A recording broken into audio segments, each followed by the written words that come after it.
Hello and welcome to God Calling Vocation Vibes. This is a podcast featuring little sisters of the poor speaking with one another and with special guests about the topic of vocation, which is God's call upon a person's heart. We are at the service of those who are discerning their vocation and of the larger faith community that has an interest in vocations and in supporting vocation discerners. My name is Sister Carolyn, and today I have with me a special guest, Sister Judith. Sister? Hello, Sister Carolyn. It's nice to be with you today. Thank you for joining. Sister is from Pennsylvania, and she has a special story to tell because she is actually a licensed physician. So she's the little sister of the poor bride of Christ, consecrated religious woman, but also a licensed physician who has had a great deal of experience and much happiness in her practice.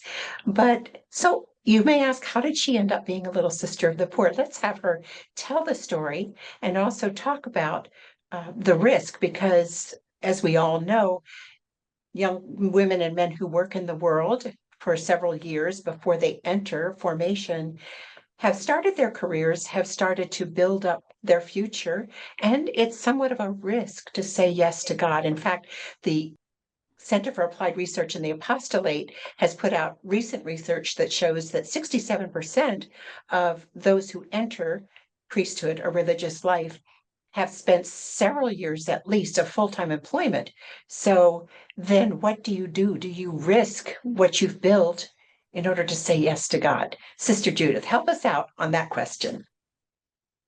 Well, I think you do say yes by taking a risk, but any growth in your life involves some risk.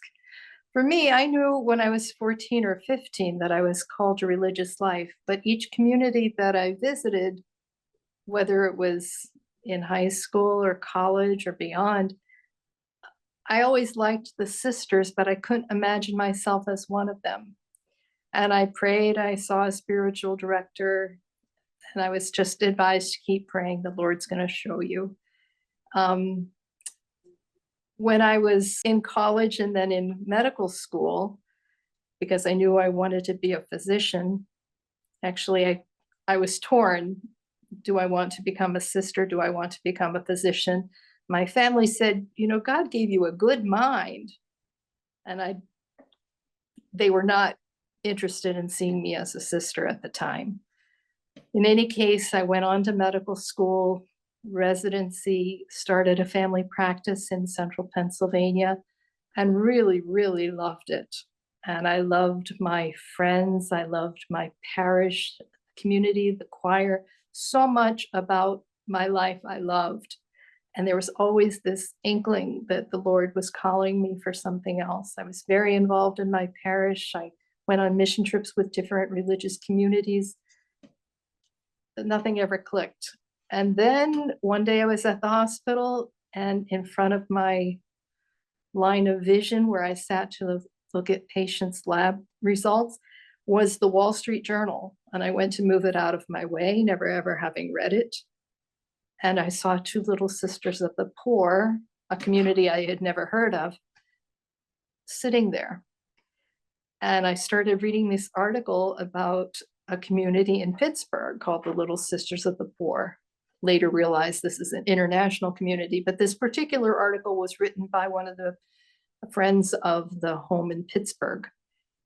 And the thing that was most interesting to me, or the most challenging, or the thing I didn't understand, it talked about how the Little Sisters took donations from people, but they would not accept donations that would provide an ongoing source of income.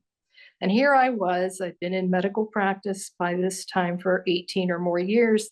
I had paid off my school loans and my car loan.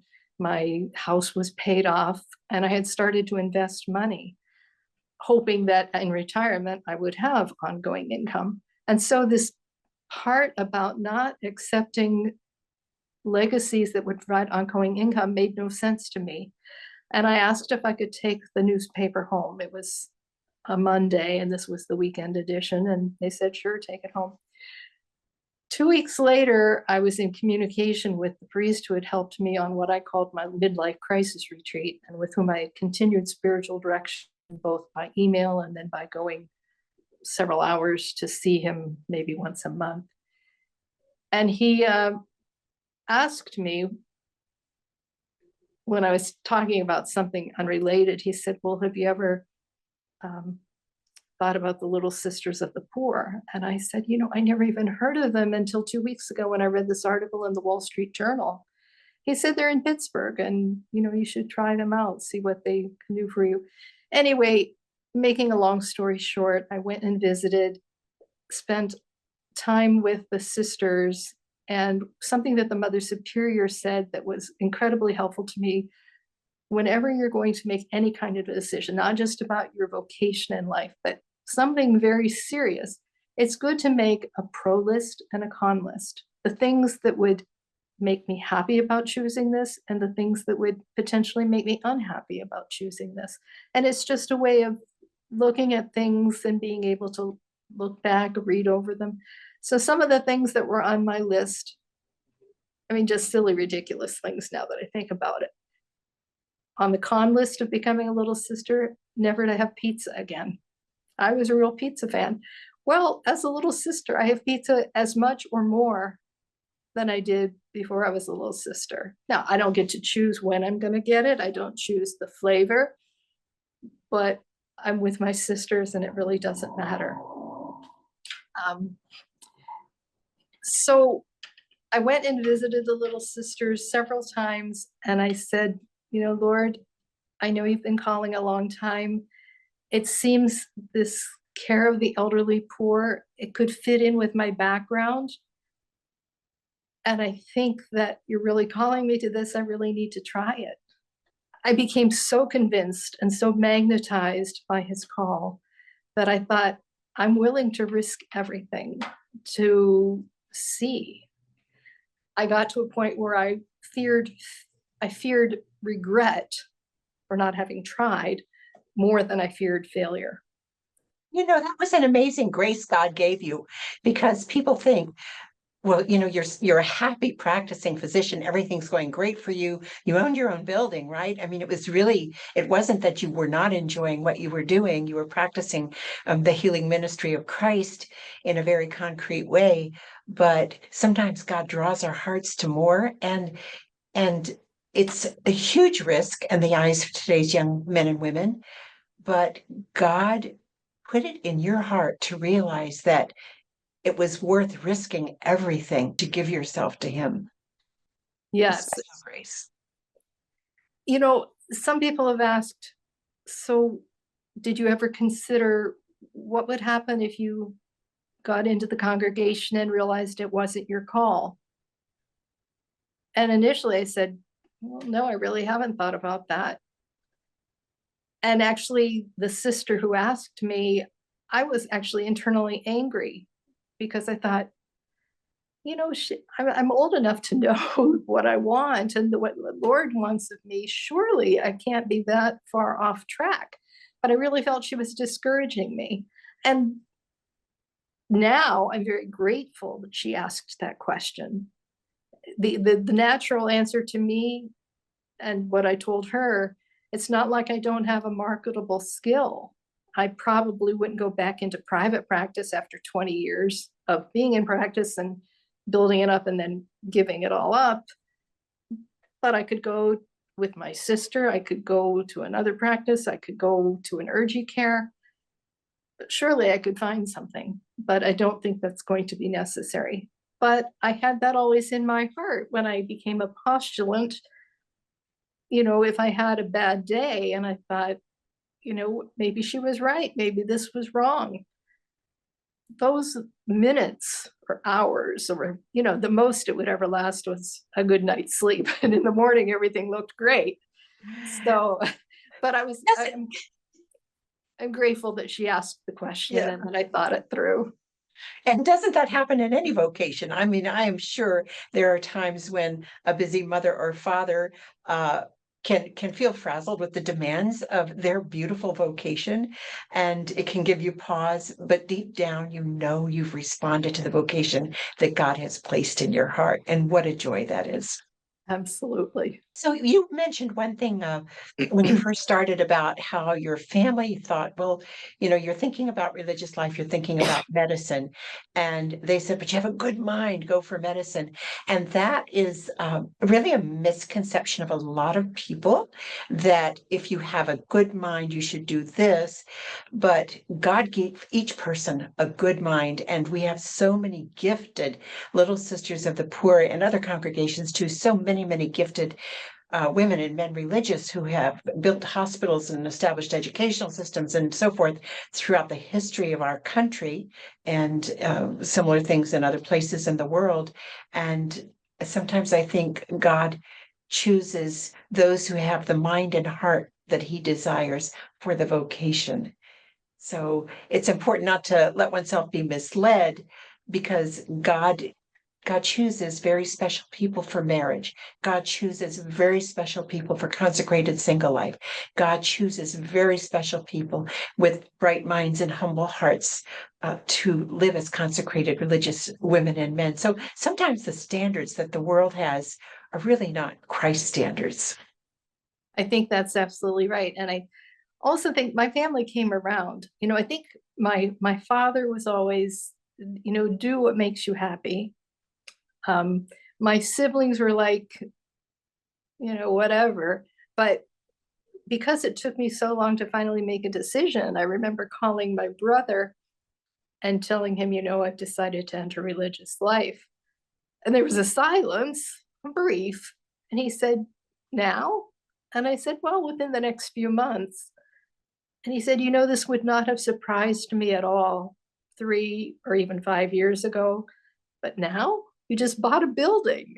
You're in medical practice. You know, but he was fine with it. My mother had a very hard time understanding, but over the probably the first 2 years of my formation, she came to visit, maybe 2 or 3 times.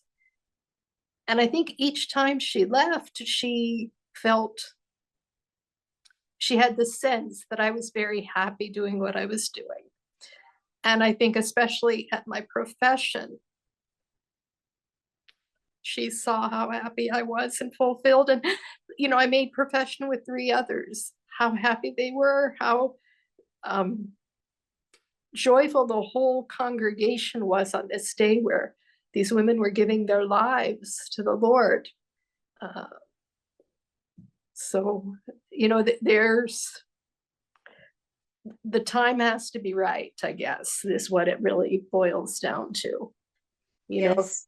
Had I tried to enter when I was younger, well, I didn't know about the Little Sisters then, but if I had tried to enter one of the congregations that I looked at, that I did not feel like I could be one of them, even though I loved them and I loved what they did, I think when the time is right, the Lord makes it clear, this is it. Now's the time to try, or to do it, to go for it. Yes. And for those who are joining us by audio, you don't see Sister's beautiful tears running down her cheek. But as she talked about her call and her family seeing how happy she was kind of reliving the joy of that profession day and seeing the joy all around her of the other young women who were giving their lives to God and were so happy. And I think a lot of us are our parents, our brothers, our sisters, and people who were not really advocates of our vocation. At times, they see the beauty and then they realize there is something special here. There's something different from how the world measures happiness, and this is really real. I think I should back up just a little bit too, but before I actually decided to enter, for those who might be listening or watching who are involved in a career and think, how could I ever stop doing this? Or how could I financially stop doing this?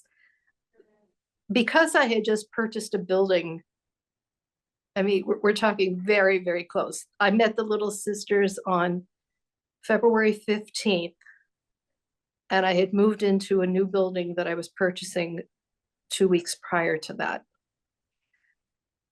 because that process went much quicker than the process of deciding to enter.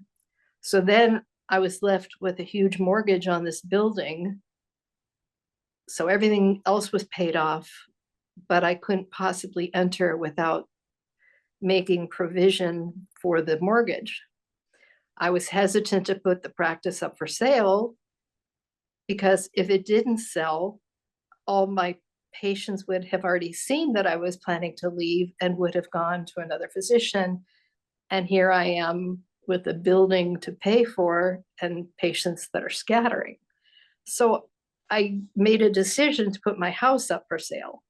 That's kind of, it was out in, not real residential area. And I thought, no one's really going to be, unless they're in the market for a house, they're not going to necessarily notice. And plus you can be selling your house because you're moving to a different house. When the house didn't sell right away or close enough to my liking, I had two friends who both independently, they didn't even know each other, offered to loan me money so that I could enter in October, because we usually take entrance classes every October. And I had wanted, if the house sold, I said by August 1st, that I'm going to enter this year. Well, I really wanted to enter so badly, and the house did not sell by August 1st. And I lowered the price somewhat and kept praying and hoping that it would sell. And my brother called and said, so it's August 8th. You said if you didn't sell by August 1st, you weren't going to enter. I said, I'm still going to enter. So these two friends both came up and said, we offer, or each one independently, we can loan you the money. We know you're good for it. When it sells, we know we're going to get the money back. Now, it didn't become necessary because I got 3 offers on the house, maybe August 15th. I don't remember the exact date. So it sold. One of the conditions for the sale of the one I took was that I needed to be out by September 1st. And I was already scheduled to go to a medical conference that went like from August 28th to 3rd of September. So I really had quick work to do to empty the house. I had started emptying it, knowing that I wanted to enter. I had BYOB parties, but the second B stood for box, bring your own box. And I had all my CDs and cassettes in one room, all my books in another room. My sisters had come and gone through my closet, and so whatever clothes that were there. But it really went into overdrive those last 2 weeks of August. Then I had to decide, well, where am I going to live? I give up my house September 30th. I come back from the conference. And then I enter on October 18th, the Feast of St. Luke. I entered. Where am I going to live for those 2+ weeks? Well, I happened to be on the board of a personal care home, and I was aware that the top level was not able to be used for residents because of fire codes or whatever kinds of problems, but there were 5 bedrooms, and I asked permission to stay there, which was granted. And each little problem that seemed so big, the Lord just cleared the path for every one of them.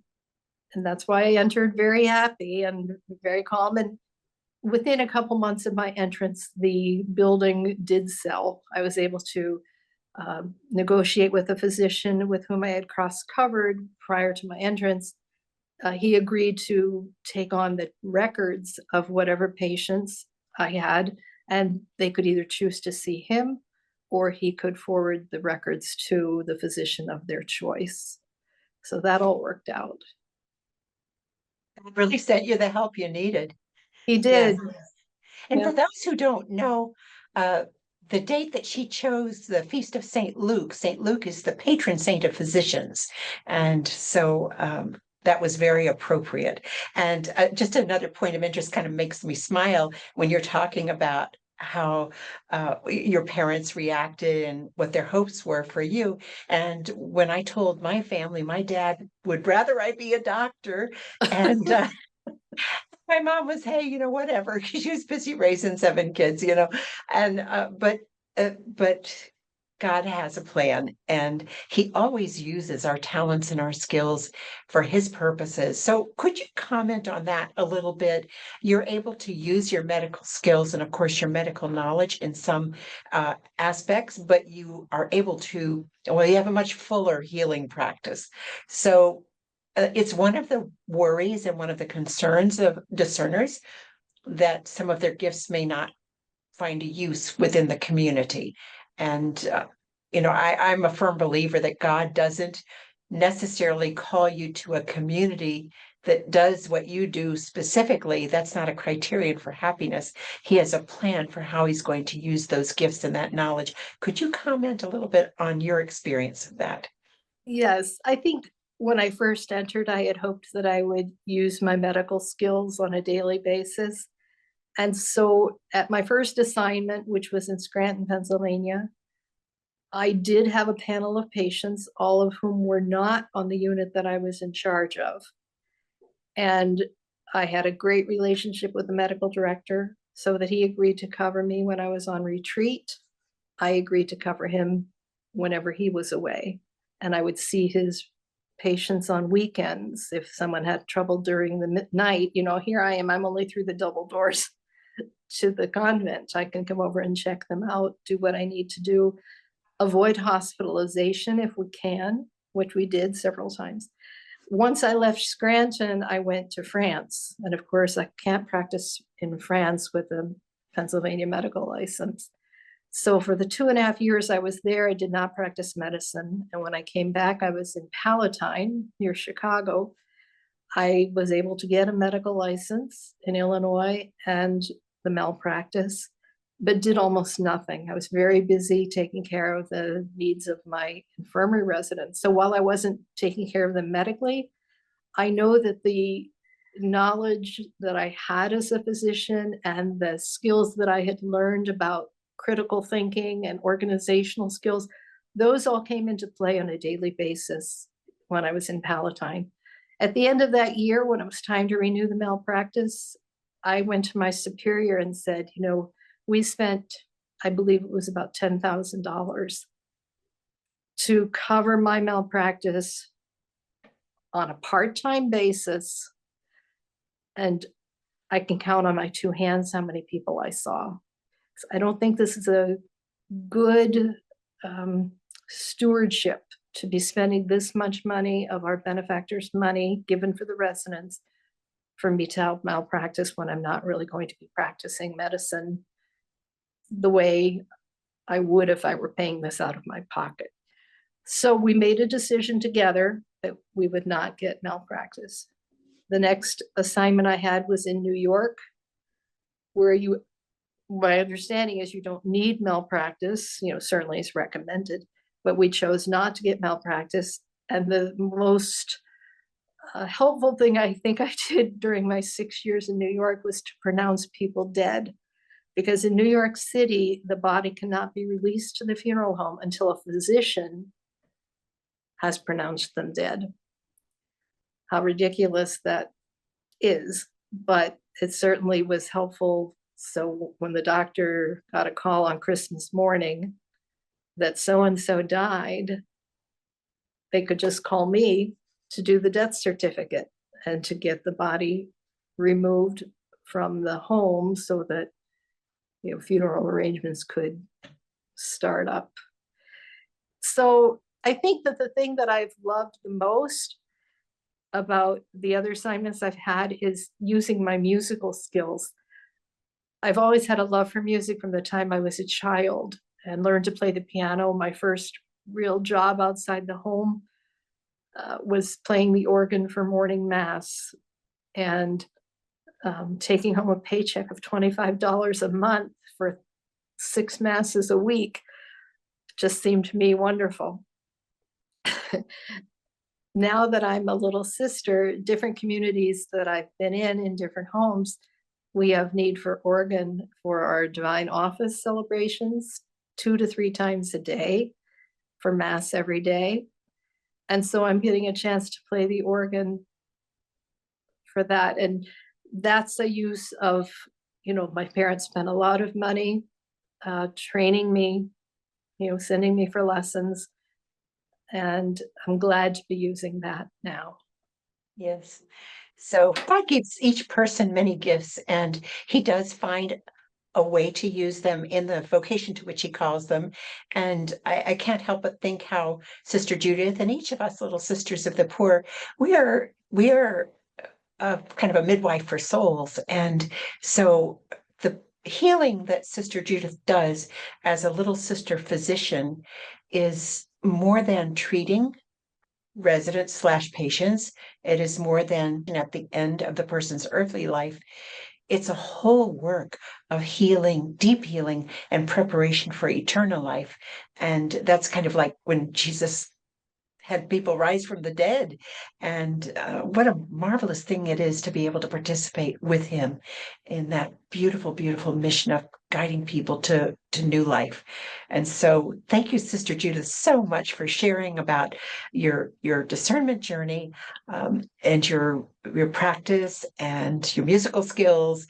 And I wonder if you have one last minute piece of advice for young men and women who are discerning their vocation, maybe somewhat established in their careers, but feeling that call. What would you say to them? I'd say don't be afraid to take the risk. Being faithful to the call that you feel is really a response of love more than it's a renunciation.